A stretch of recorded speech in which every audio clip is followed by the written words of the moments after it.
Hello friends, welcome to Study Group Pathshala. मैं अभिलाष और आज की क्लास में हम डिस्कस करेंगे एक इंपॉर्टेंट ऐसे को, और ये ऐसे होगा यूनिफॉर्म सिविल कोड पर। ठीक है, ये काफी ज्यादा इंपॉर्टेंट टॉपिक है आप सभी के लिए। इसको आप जो तैयार करिए अपने डिस्क्रिप्टिव पेपर के लिए बेसिकली, और इसकी कंप्लीट प्लेलिस्ट को जरूर देख लीजिएगा। जितने भी इंपॉर्टेंट क्वेश्चन टॉपिक्स हैं उन सबको आप यहाँ से कवर कर सकते हो। ठीक है फ्रेंड्स, डिस्कशन में आपको लिंक मिल जाएगा, वहां से जाके आप सारे इंपॉर्टेंट टॉपिक्स को देख सकते हो। राइट, इसके साथ ही साथ आप इन बुक्स को ले सकते हो रेफरेंस के लिए, जो आपको हिंदी और इंग्लिश दोनों में मिल जाएंगी। आपको विद इन वर्ड लिमिट सारे के सारे टॉपिक्स मिल जाते हैं, लेटेस्ट पैटर्न पे भी इस होंगे। 60+ टॉपिक्स आप यहाँ से कवर कर सकते हो, और ऐसे और लेटर दोनों ही आपको मिल जाएंगे सिंगल बुक में। ठीक है, और लोएस्ट कॉस्ट में आपको ये बुक मिलेगी, 30% एडिशनल आपको डिस्काउंट भी मिल जाएगा। राइट फ्रेंड्स, तो लिंक आपको डिस्क्रिप्शन दिया गया है, वहां से जाके आप इनको बाय कर सकते हो। राइट फ्रेंड्स, तो चलिए स्टार्ट करते हैं आज की क्लास। Let's start. शुरुआत फ्रेंड्स हम लोग यहाँ पर इंट्रोडक्शन से करेंगे, कैसे आप इस टॉपिक को एक्सप्लेन करोगे, चलिए देख लेते हैं।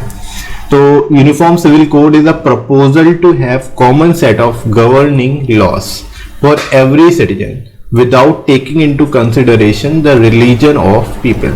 ठीक है, यानी कि सिंपल सी डेफिनेशन आप दे सकते हो कि यूनिफॉर्म सिविल कोड क्या एक तरह का प्रपोजल है, जिसके अंतर्गत एक कॉमन लॉ होना चाहिए। कॉमन लॉ होना चाहिए जो सभी सिटीजन्स के लिए बराबर हो। ठीक है, उनका विदाउट रिलीजन, बेसिकली बिना रिलीजन को उसको कंसिडर किए। ठीक है, तो वो एक तरह से बिना रिलीजन के देखते हुए सभी लोगों के लिए एक सेट ऑफ रूल होना चाहिए एक पर्टिकुलर कंडीशन में। इसको ही यूनिफॉर्म सिविल कोड बोलते हैं। राइट, तो यहाँ पर आप इस तरह से इसको एक्सप्लेन कर सकते हो।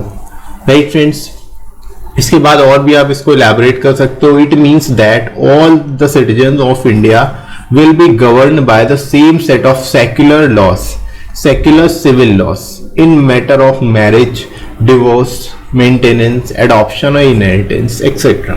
ठीक है, यहाँ पर आप बता सकते हो कि यूनिफॉर्म सिविल कोड का मीन्स क्या है कि जितने भी सिटीजन्स हैं इंडिया के, उन सब वो सभी जो है सेम सेट ऑफ रूल्स से गवर्न होंगे, चाहे और सेक्युलर बेसिकली सिविल लॉस के द्वारा उनको गवर्न किया जाएगा। यानी किसी पर्टिकुलर रिलीजन का भेदभाव नहीं होगा वहां पर। ठीक है, चाहे वो मैरिज हो, डिवोर्स हो, मेंटेनेंस हो, अडॉप्टेशन हो, या फिर इनहेरिटेंस हो। राइट, तो इन सभी मैटर्स में सिविल लॉ होना चाहिए, कॉमन सिविल लॉ होना चाहिए, जिसको यूनिफॉर्म सिविल लॉ या फिर यूनिफॉर्म सिविल कोड बोला जाता है। Right friends, there shall be one law for all civil matters whether they are Hindu और Muslims। ठीक है, यानी कि आप इस तरह से कह सकते हो कि there should be one law, यानी एक लॉ होना चाहिए सभी सिविल मैटर्स के लिए, चाहे वो हिंदू हो या फिर मुस्लिम्स हो। Article 44 of the constitution itself says that the state shall endeavour to secure for the citizens a uniform civil code throughout the territory of India. ठीक है, यानी कि आप यहाँ पर बता सकते हो कि जो आर्टिकल 44 है इंडियन कॉन्स्टिट्यूशन का, उसमें कहा गया है कि स्टेट्स जो है वो एंडेवर करेंगे, प्रयास करेंगे कि सिटीजन्स के लिए जो सिक्योर कर सकें यूनिफॉर्म सिविल कोड पूरी की पूरी कंट्री में। राइट, तो यहाँ से आप बता सकते हो हमारे कॉन्स्टिट्यूशन में भी यूनिफॉर्म सिविल कोड के बारे में बताया गया। आर्टिकल 44 के बारे में यहाँ पर आप मेंशन कर सकते हो। ठीक है फ्रेंड्स, इस तरह से शुरुआत आप करोगे इस टॉपिक की, इस तरह से यहाँ पर इसके बारे में बता सकते हो। इंट्रोडक्शन बेसिकली आप इस तरह से दे सकते हो। राइट फ्रेंड्स, आगे बढ़ते हैं हम लोग बॉडी सेक्शन में। There should be no discrimination on the basis of their civil laws and everyone has to follow them। ठीक है, यानी कि आप कह सकते हो कि बेसिकली किसी भी तरह का डिस्क्रिमिनेशन नहीं होना चाहिए, भेदभाव नहीं होना चाहिए सिविल लॉस पर। ठीक है, बेसिकली किसी भी सिविल लॉ पर किसी भी तरह का डिस्क्रिमिनेशन नहीं होना चाहिए किसी भी पर्सन के लिए, और सभी को फॉलो करना चाहिए जो लॉज है। ठीक है, but it is an irony that a Hindu woman enjoy the co-union civil complete right of being the single soulmate of her husband, Muslim women on the other hand don't have this privilege. ठीक है, यहाँ पर आप बता रहे हो कि सभी सिविल लॉज जो होने चाहिए बराबर होने चाहिए सभी लोगों के लिए, किसी भी तरह का डिस्क्रिमिनेशन नहीं होना चाहिए। लेकिन यहाँ पर आप ये भी बता सकते हो कि एक तरह की आयरनी है कि हिंदू वुमेन जो है वो अकेले यानी कि सिंगल सोलमेट होती है अपने हस्बैंड की, जबकि मुस्लिम वुमेन जो है वो उनमें ऐसा नहीं होता। ठीक है, उनके पास ऐसा प्रिविलेज नहीं है, right. While a Hindu male is punished with an imprisonment of 7 years if he brings a second wife, a Muslim male can have 4 wives।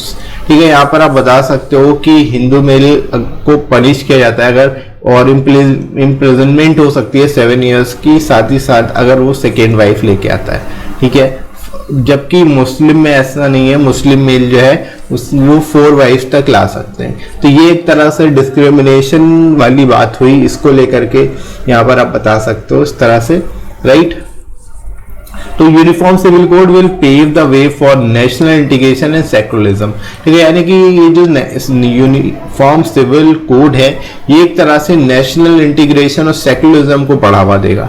ठीक है, मतलब डिस्क्रिमिनेशन जैसा हो रहा है इस तरह की चीजें नहीं होंगी अगर पूरी तरह से इसको लागू कर दिया जाता है। यूनिफॉर्म सिविल कोड हर जगह अप्लाई होता है, तो जो पर्सनल लॉज हैं वो बेसिकली एलिमिनेट हो जाएंगे इस केस में, राइट। तो इस तरह से यहाँ पर आप इसको मेंशन कर सकते हो। आगे फ्रेंड्स मूव करते हैं।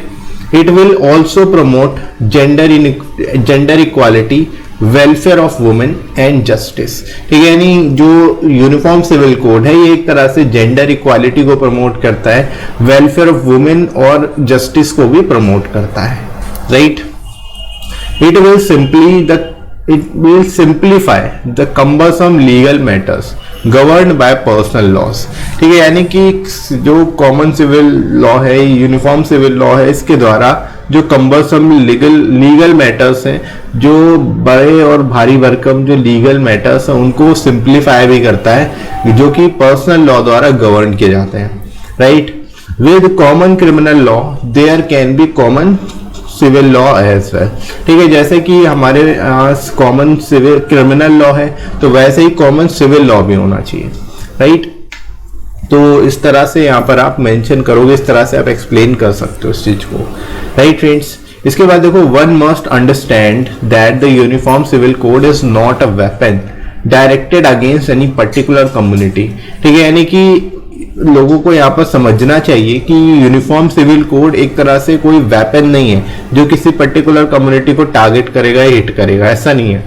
It is simply a code. ठीक है, यानी एक सिंपली कोड है that puts all the citizens of India irrespective of their caste, religion और जेंडर अंडर वन अम्ब्रेला। ठीक है, यानी कि ये सिंपली ऐसा कोड है जो कि सभी इंडियंस को इररिस्पेक्टिव ऑफ उनकी जो कास्ट है, रिलीजन है, जेंडर है, उन सभी को एक बेसिकली एक अम्ब्रेला में एक ही चीज में बांध के रखेगा बेसिकली। ठीक है, तो ये एक तरह से यहाँ पर आप बता सकते हो, इस तरह से लिख सकते हो कि जो कॉमन यहाँ पर यूनिफॉर्म सिविल लॉ है, यूनिफॉर्म सिविल कोड है, ये सभी को एक अम्ब्रेला के अंतर्गत ऐड करके रखेगा, बांध के रखेगा, बिना किसी बेसिकली कास्ट, रिलीजन, जेंडर का भेदभाव किए, राइट। इसके बाद फ्रेंड्स आगे मूव करते हैं हम लोग फाइनली कंक्लूजन की तरफ। When the constitution of a nation guarantees inequality, allowing discrimination on the grounds of religion and gender, is totally unconscionable, unethical, unwanted and unlawful। ठीक है, यहाँ पर आप बता सकते हो अगर कोई कॉन्स्टिट्यूशन, अगर किसी नेशन का कॉन्स्टिट्यूशन गारंटी करता है इनइक्वालिटी को, यानी भेदभाव को बढ़ावा देता है, डिस्क्रिमिनेशन देता है, डिस्क्रिमिनेशन को अलाउ करता है ऑन ग्राउंड्स ऑफ रिलीजन और जेंडर। ठीक है, जेंडर और रिलीजन के बेसिस पे भेदभाव बढ़ाता है, तो वो कॉन्स्टिट्यूशन पूरी तरह से अनकॉन्स्टिट्यूशनल होगा, अनएथिकल होगा, अनवांटेड होगा और अनलॉफुल होगा, राइट। तो यहाँ पर आप इस तरह से बता सकते हो कि जो एक कॉन्स्टिट्यूशन है उसमें इनइक्वालिटी नहीं होनी चाहिए, डिस्क्रिमिनेशन नहीं होना चाहिए कास्ट और जेंडर पर, राइट। इसके बाद फाइनली हम लोग लास्ट पैरा मूव करते हैं। The implementation of uniform civil code should not disturb the diversity in Indian society. यानी जो इम्प्लीमेंटेशन है यूनिफॉर्म सिविल कोड का, वो जो इंडियन डाइवर्सिटी है उसको कहीं से भी डिस्टर्ब नहीं करेगा, right? Government has to take steps towards increasing the awareness among the public. ठीक है, यानी गवर्नमेंट को स्टेप्स लेने चाहिए ताकि लोगों में अवेयरनेस फैल सके, लोगों में बेसिकली इसके प्रति अवेयर हो सके। ठीक है, स्पेशली माइनॉरिटीज, जो माइनॉरिटीज है वो स्पेशली इस चीज वो बेसिकली यूनिफॉर्म सिविल कोड से अवेयर हो सके about the importance of having uniform civil code. ठीक है, यानी उनको यूनिफॉर्म सिविल कोड का इम्पोर्टेंस पता होना चाहिए, इसका महत्व पता होना चाहिए। ठीक है फ्रेंड्स, इस तरह से यहाँ पर आप इसको एंड कर सकते हो, कंक्लूड कर सकते हो। और आई होप आप लोगों को समझ आ गया होगा इसको कैसे लिखना है, इस टॉपिक को किस तरह से आप इसको एक्सप्लेन करोगे बहुत ही सिंप्लीफाइड वे में। ठीक है फ्रेंड्स, इसी तरह से आप इनको अच्छे से प्रिपेयर करिए। और आई होप ये वीडियो हेल्पफुल लगा होगा आप सभी को।